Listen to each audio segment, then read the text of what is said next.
How to enable or disable Hear, Outgoing and Incoming Message Sounds on the Samsung Galaxy S25 series. First, let's return back to the home screen by tapping on the home button at the bottom of the screen.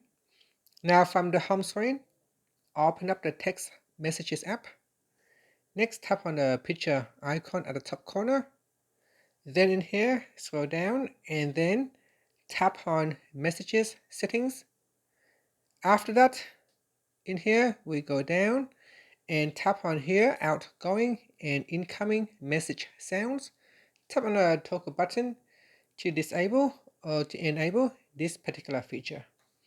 And that's it. After that, you can tap on the back key or tap on the home button to go back to the home screen. So if I send a text,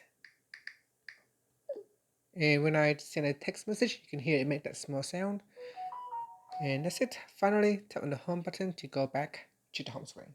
Thank you for watching this video. Please like and subscribe to my channel for more videos.